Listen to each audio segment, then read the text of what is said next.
On Friday, the crampiness really upped itself, so much so that I felt as though he may come that weekend. 2:30, I realized that my cramps were coming in waves.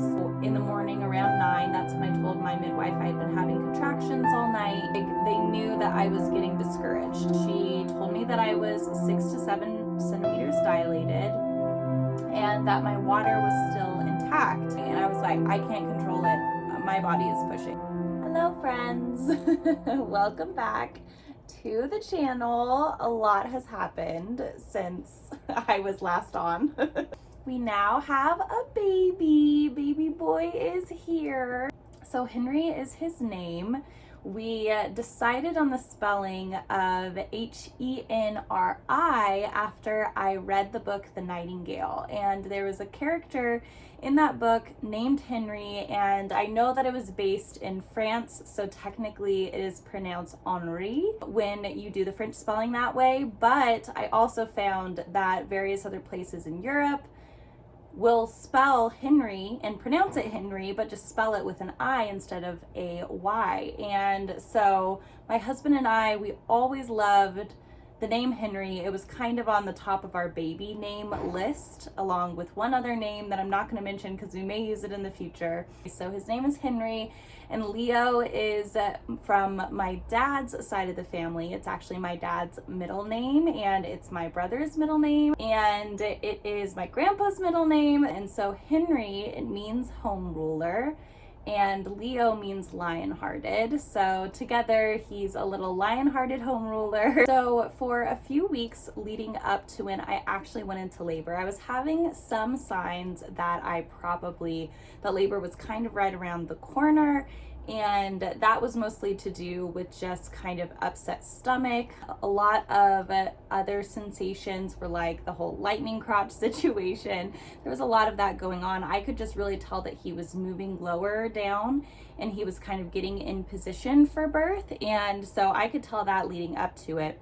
I had this intuition that he was going to come a little bit early, and everyone told me that that probably wasn't going to happen, that as soon as my due date came, I should just celebrate it, go out to dinner, and wish it goodbye kind of thing, especially for a first pregnancy. I was told that most babies don't come early, they come later. And so I kind of had that in my head that he was going to come later, even though I had this intuition that he was going to come early. On Friday, the crampiness really upped itself, and so much so that I felt as though he may come that weekend. And so come Saturday, it was a pretty mellow day. We decided to actually drive the June Lake Loop, which is a scenic fall drive with really pretty aspen trees that's about 2 hours away from us. So round trip, it was a pretty long drive. We were in the car for 2 hours there. We drove around the loop and just got hot chocolate, had a really nice fall drive.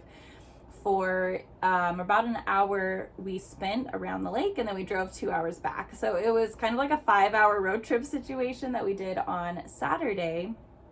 And that I remember because we almost didn't go. We were on our way, and I just told my husband, I don't know, I feel a little strange being so far away from the house, kind of this close to my due date, and my due date at that point was on Wednesday. And so really for a first pregnancy, for an average first pregnancy, it's not too close to it, you know, you still have like some time. But I was just feeling a little strange about being so far away. But then I didn't want to just, you know, sit at home and wait for signs of labor. I wanted to just live life. So we decided to go ahead and go, and it was fine. At that point though, my belly was just so uncomfortable. It was feeling so large. And so it was a bit uncomfortable being in the car for that long, but in terms of like actual like crampiness or anything like that, there wasn't much. And I went to bed on that night on Saturday.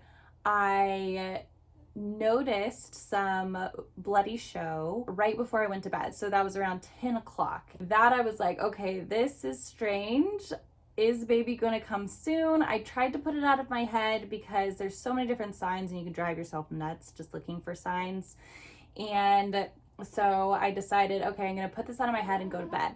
And I woke up around 1:45 with a really upset stomach and more crampiness. And I was like, oh boy, like, is this happening? And so I went back to sleep, and then I woke up again at 2:30, and because it was kind of like a fitful sleep, you know, where you're kind of awake, kind of asleep, and I was just feeling really crampy.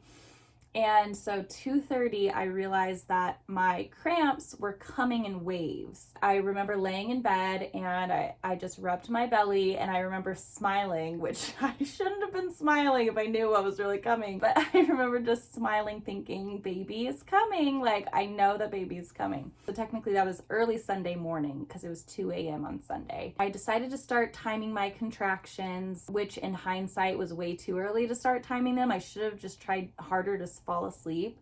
But I started timing my contractions, and they were coming like somewhat regularly. What I was experiencing is the contractions were super mild. They were 30-40 seconds each. They were coming around every, I think, 4 to 5 minutes. And so I just had in my head what my midwife told me, which was the 5-1-1 rule, which is you're supposed to have, for 1 hour, you're supposed to have contractions 5 minutes apart for at least a minute long. And so I'm like, okay, they're 5 minutes apart for an hour, but they're not a minute long. They're shorter than that. So I didn't know if that was just my body doing shorter contractions or what that meant. I now know later that it's just early labor. And so I was just really excited. I didn't know what my body was doing, so I had a hard time falling asleep. I timed them again for another hour, from 3:30 to 4:30, and they were just as consistent. And so at 4:30, because on my birth team, I had my husband, my midwife, and then my mom. And so that was my birth team. Those were the three people who I wanted around me to support me and be next to me for my birth. So I texted my mom at 4:30. I didn't want to wake up my husband yet because he was snoozing really soundly, and I wanted him to get as much sleep as possible. So I texted my mom telling her, I think it's happening. The contractions just kept on going. They were still regular. That's when I woke up my husband. I, at that point, had created, because there was things that we needed to do still to kind of prepare the labor room, prepare the space. And so just in those early morning hours when I was awake and having these kind of milder contractions, I was writing down like what needed to be done still. I'm like, we still need to have like the twinkle lights up in the labor room, and we need to put the baby gate on the stairs so that we can have our dog, our golden doodle, downstairs while we're upstairs. And so I had this like little to-do list, and so I'm like, okay, as soon as I wake up Paul, I'll just give this to him for him to do. And so I did that, and it was at 5:30 a.m. I told him, I mean, labor I know is a long process. You don't have to rush on any of this. He was like, I'll just feel better if I get it all done. So he got literally the full little to-do list I created for him done within that like hour from 5:30 to 6:30. And my mom told me that for her first labor, she started having contractions in the middle of the night, and then when morning came, they started going away. Sure enough, when morning came, they started getting further apart around 7 to 8 minutes. And so I'm like, oh, maybe like labor's just gonna kind of teeter off. And so I tried to go to sleep, and I would doze off between contractions, but I couldn't fully fall asleep because, I mean, when your uterus is contracting like that, you can doze off, but then once like you get a contraction, it just wakes you right back up. I tried to go back to sleep around 8 a.m., 7, 8 a.m. I couldn't go back to sleep. Woke back up. The whole time the contractions were still coming. The largest gap between them was maybe 9 minutes. So in the morning around 9, that's when I told my midwife I had been having contractions all night, and she said, you're still really in the early phase. Let's reconvene around 2 p.m. But it was a bit of an overwhelming thought to think that it was going to take that long, because I was already getting tired in the morning because I had been up all that night. So I was having those steady contractions, still early labor, kind of throughout the whole day. I was trying to distract my mind. I was listening to an audiobook, trying to finish that because it was actually due that day. So I was like, I need to finish this audiobook before I have this baby. So I was listening to the audiobook while labor was happening. I was trying to eat smaller meals in between contractions, and around 2 o'clock, I connected with my midwife, and she still said, okay, it's still sounding a little bit early. And that's when I started getting really discouraged, because I'm like, this is taking so long. Like, when is it going to start picking up? After 12 hours of labor, that's when I started getting like really self-conscious with how long it was taking. So around 4 o'clock, contractions were noticeably getting harder to get through. I had to pause what I was doing and focus on them. And I was kind of like in and out of the shower, trying to sit down in our tub, but our bathtub is really, really small. And so I was getting uncomfortable in there quickly.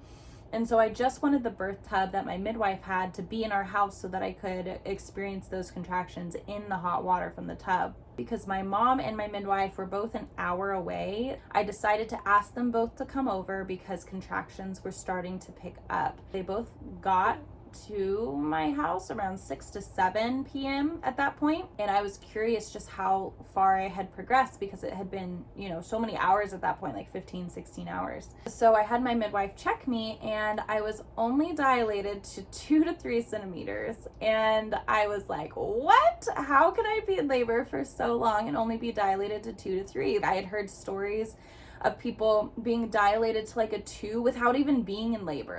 My midwife was like, for all these hours, your cervix has been thinning. And so, these contractions are working. They're doing what they're supposed to. Then I just felt so bad about calling them over when I was only a 2 to a 3. And so I was just like apologizing to my midwife and apologizing to my mom for calling them over because I'm like, it is going to be a long night if I'm only at a 2 to a 3. The reason I started feeling like it was picking up is because I was entering into kind of that midpoint in labor called the bridging phase. So the early phase of labor is like when you're 1, 2, 3 centimeters. The bridging phase is between early and active. I started feeling like it was picking up because I was entering into this bridging phase, but I still felt so early on. Like I had such a huge mountain to climb still, and I did have a huge mountain to climb still. So at that point, it was the evening. I knew that we were going to be in for a long night. I was trying to mentally prepare for it, but it was hard because I had been laboring all day. Like they knew that I was getting discouraged, and so they're like, we just need to distract Jenna. Let's go downstairs. Let's watch the Great British Baking Show. They definitely started getting harder. As I was sitting down, that position made the contractions feel like they were coming on a lot harder. I preferred to be on like a hands and knees position with my husband applying counter pressure to my back or standing through contractions. The sensation was so strange though. So many people say like, oh, it's just like a period cramp, but for me, it does not feel like a period cramp. It is so much deeper, and it's such a strong pulling sensation as like your cervix is opening that, that is not how period cramps feel for me. Period cramps are more so like a dull ache, and this is more of a like really strong upward pull. I started getting extremely flushed while we were doing this. And I never blush, I never get flushed. My cheeks were red, bright red. My husband kept on telling me that it looked adorable, but I was like, I don't feel adorable. I feel like I am on fire. So we watched, I think 3 or 4 episodes of the Great British Baking Show. Then around, I think it was 10 p.m., the birth tub was ready to get into. And so I got into it, and it was so much more comfortable to be on my hands and knees because at that point I had spent hours being on the birth ball on my knees with my chest kind of laying over the birth ball, and then with my hands and knees on the ground. And so my knees and my thighs and my hands were so sore from spending hours kind of in that position already because I preferred that position. Once I got into the birth tub, it's like I could get into that position again, but it was so much more comfortable. So I just remember that instant relief where I could just get on my hands and knees and it was comfortable. Another thing with my labor is that I was really experiencing the shakes really, really badly. And so I get like these like shaking tremors, I guess. If you get them during labor, you know exactly what I'm talking about. If you haven't gotten them during labor, this might sound strange. And so I had the shakes from when my midwife arrived to pretty much, the rest of the time. But getting into the water, into the birth tub, that was the only time where the shakes would go away. So getting in the water, at first, it really seemed to kind of calm things down. But then after about 30, 45 minutes, things started really ramping back up again. Contractions were starting to get much worse. I started to get much more concerned with how much they were ramping up. At one point, I had gone to the bathroom, and I was positive that my water had broken when I was over the toilet because it was like this gush of water because it just kind of fell out of me. And so I told them, like, once I came back, I was like, my water just broke. And they said, okay, be prepared for like contractions to really ramp up now. And I was like, oh God, they're gonna ramp up more than this. I'm like, I don't think I can take that. And I labored for like another hour like that, and started really feeling fearful at this point. I started saying a lot of like self-defeating things, you know, things like, this is really difficult, this is like, I don't know if I can do this, things like that. I started just saying really self-defeating things. So in hindsight, you know, those words that I was speaking over myself was not the most life-giving, but it was just the reality of my situation. I felt like I needed to communicate to my birth team where I was mentally. My midwife wanted to check me for dilation, and so I got out of the water. I was in a lot of pain at this point. I got out of the tub and she checked me, and she told me that I was 6 to 7 centimeters dilated and that my water was still intact. And I was like, what? So this whole time I'm not having the intense contractions that you're supposed to get after your water is broken, and I'm only at a 6 to 7 centimeter zone. I was so discouraged. My midwife said that there's actually 2 layers to your water. There's like an outer layer and an inner layer. So it was possible that the outer one had broken, but the inner one was still intact. She asked me if I wanted her to break my water. And I asked her, like, what's your suggestion? I have no idea. And she said, you know, I think you're tired. And I was so exhausted at that point. I think we need to get this baby out. I would suggest breaking your water. So I said, okay, whatever you think, let's do it. She went ahead and used a tool to break my water. That was a very strange feeling. It was not painful though. Some women have said that it is excruciating to get your water broken. For me, it wasn't painful at all. I remember telling my husband, I need you. He was kind of like in and out before then, like helping me through some contractions, helping my midwife, because my midwife kept on giving him things to do. But once I said that, he would not leave my side, which is what I really, really needed. And my mom too was a really great support, just emotionally. And so I had gotten back in the tub. Contractions started getting really, really bad. I would say things like, I'm panicking now. I don't know how I'm gonna do this. I was feeling like this urge to really bear down. Honestly, this pain, and my sister described the same thing when she had her unmedicated birth.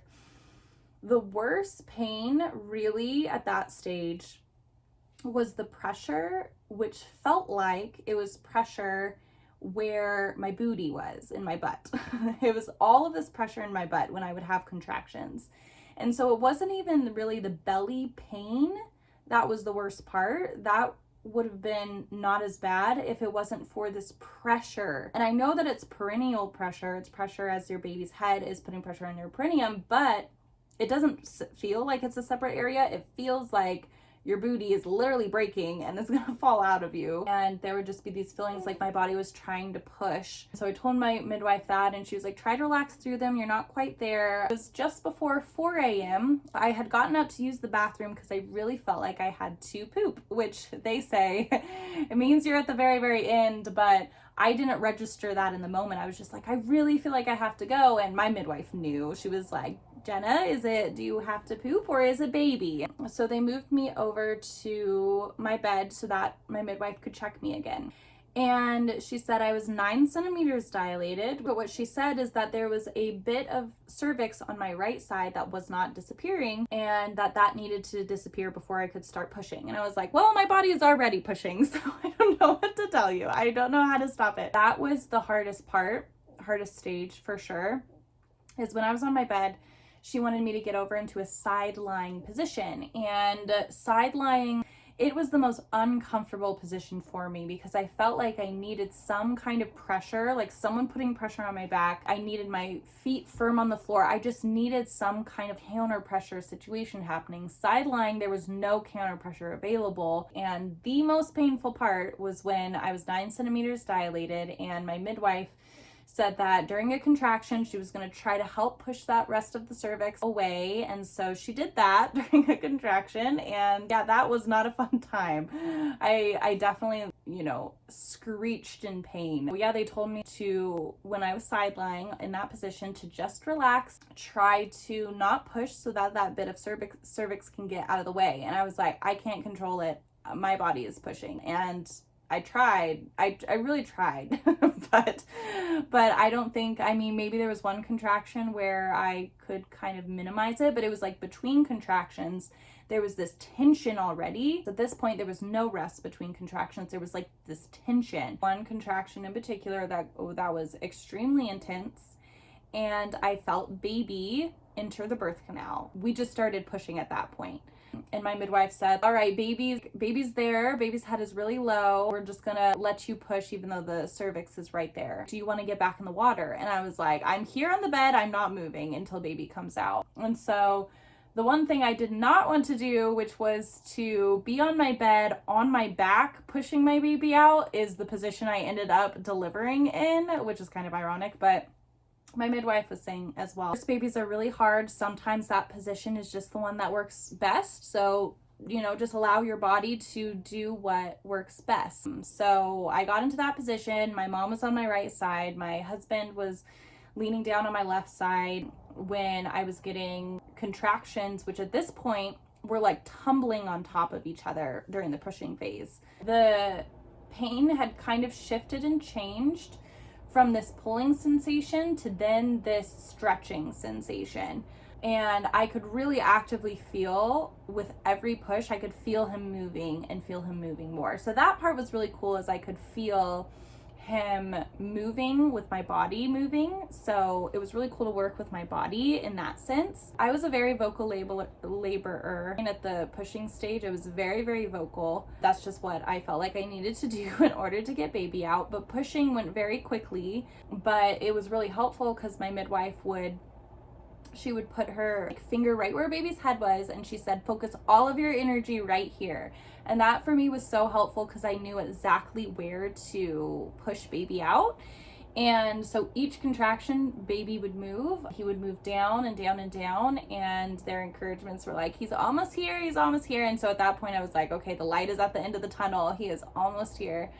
The crowning sensation, definitely what you would imagine it being. Lots of burning, lots of stretching. I just knew too, like when it was happening, when, you know, he started crowning and really started crowning, I could feel that I was going to tear. And I knew that you're not supposed to push when you don't feel contractions because that will cause worse tearing. So I waited at least for contractions to come before I would push. And so that at least I had the mental capacity to be able to do. And then also I knew, because I was laying on my back, that my pelvis was in the least optimal position to allow baby to come out. But if you're laying on your back and you angle your feet inward, it can help your pelvis open a bit. So even though I was in this like kind of height of an experience, I was able to think of that and just angle my feet inward in order to kind of help baby come out a little bit. But you know, in one big push, baby came, baby was delivered. And just like that, like the pain turned off like a light switch. They placed little baby on my chest and I thought it was so sweet. I was like, oh my goodness, because it was hard to register this whole time while you're pregnant that there's actually a little baby inside you. I remember turning to my husband and just saying, we have a baby, in his eyes. He was all teary-eyed. It was such a cute moment. And I just remember seeing his big dark eyes just looking up at me and blinking up at me, and I was like, oh my goodness, he's a little human and he's looking at me. We had that skin to skin for that golden hour. I was intimidated by delivering the placenta because I didn't want anything else to pass through the kind of war zone that I knew was down there. Thankfully it was almost like a relief to give birth to the placenta. It just came in like one contraction pretty easily. I think around 30 minutes after I had delivered him, maybe 20-30 minutes, and then I was checked for tearing. Thankfully, very thankfully, I actually had no perineal tearing, which I find very amazing that I did not tear there, because that is the most common place to tear. But I did have a tear in my left side labia. I needed 5 stitches for that. That was not fun because after you go through this crazy excruciating experience, you then have to be stitched with just some topical lidocaine. The first 2 stitches I didn't feel. The last 3, I definitely felt. But then thankfully, once that was over with and done, it was around, he was born at 5:02 in the morning. After the stitching was all finished, then we were able to just shower and get back in bed with baby there. And he had all of his newborn care there in the room about an hour and a half after he was born. He was weighed at 6 pounds and 14 ounces, and he was 20 inches long or tall. I guess it's technically supposed to be their height, but it's just long because they're not standing up yet. And then he just had his little, first newborn exam. My midwife checked for reflexes, and she administered his vitamin K shot, which we decided to opt for. I had set out a little newborn outfit for him. My husband and mom changed him into that and then took some pictures on their phones, which I'm really glad that we set all of that up beforehand. And then around 7 a.m. is when everyone left us, and we were able to fall asleep with our little angel. And that was his birth experience. So it was a successful unmedicated home birth, but a very, very difficult one, I will say. I just find it amazing now that I was able to go through it all and to realize, at the moments where I felt most defeated, it really was close to the end. It didn't feel like it in the moment. It felt like I still had such a huge mountain to climb. But looking at it in hindsight, you see, oh, okay, even though I had a 27-hour labor experience, the early labor portion of that was about 17 hours, which was very, very doable and very easy to handle. And the most intense section was probably 2 to 3 hours, maybe. It's pretty amazing when you realize what really the body can go through, and it makes me respect so much the women in my life who have had home birth experiences, because my mom had 5 home birth babies, my aunt had 10 home birth babies, and my sister had her daughter at home as well. So I just have an immense level of respect for what they all went through and the strength that they had to be able to do that. But ultimately, I would do the same thing over again and have an unmedicated home birth, because of the health for baby, the lack of interventions, the peace afterwards in the process, the control I had over my environment, over the people who were with me, just the people who were surrounding me. They were exactly who I needed to be there. They helped me through it so much. Being at home, laboring at home, even as difficult as it was, I'm so grateful for it, because we got through it, we conquered it, and now we have this cute little bean with us for the rest of his life.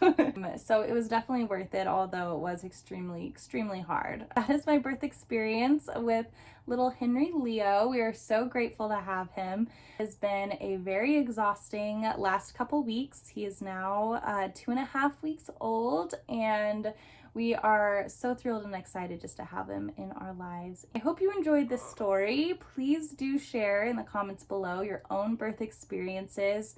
I look forward to making videos again now that little baby is here and we are recovered and we are healing from the labor experience. So thank you again so much for watching this video. I cannot wait to catch you on the next one.